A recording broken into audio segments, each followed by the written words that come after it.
Il y a 50 ans, nous buvions 4 verres de coca par an. Aujourd'hui, les boissons sucrées sont en train de remplacer petit à petit l'eau et le lait. Les sodas sont même devenus la première source de sucre et de calories dans l'alimentation des Américains.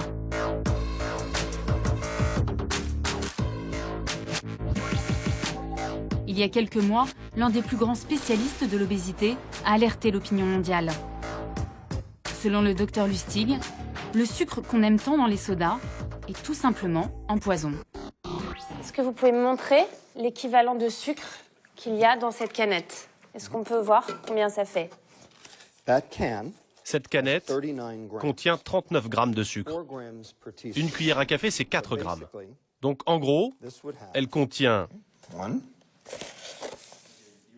2, 3, 4,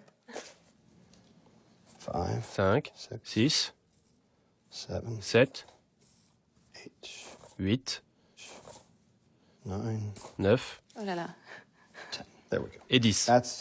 Ça, c'est la quantité de sucre contenue dans cette canette. Donc quand je bois ça, j'ingurgite en fait cette quantité de sucre. Exactement. Aucune différence. Ok. Absolument. La raison pour laquelle les gens ne parviennent pas à arrêter de consommer ces boissons, c'est parce que le sucre a un impact sur une partie précise du cerveau. Et ça devient difficile d'arrêter. C'est pour ça que nous avons des enfants et des adultes qui ont une vraie dépendance au sucre. Ça affecte le mécanisme de la récompense. La même zone que la nicotine, la cocaïne, les amphétamines, l'héroïne, la morphine. Ça provoque le même effet. Le besoin augmente en permanence. Car le problème, c'est que plus vous en prenez, plus le neurotransmetteur dans le cerveau, la dopamine, se met en marche. Et plus le système a besoin de doses importantes pour provoquer le même effet la fois d'après. Et ce phénomène s'appelle la tolérance. Quand vous arrêtez de consommer, vous avez des symptômes physiologiques. Et c'est la combinaison de tout ça qui fait que vous devenez dépendant.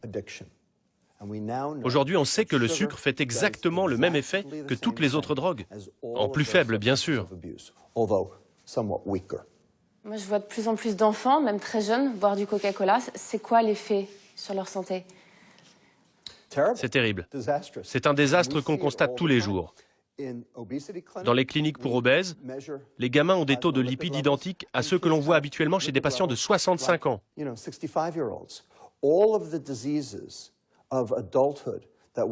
Toutes ces maladies d'adultes dues à la vieillesse, on les voit maintenant chez des enfants âgés de 8 à 10 ans.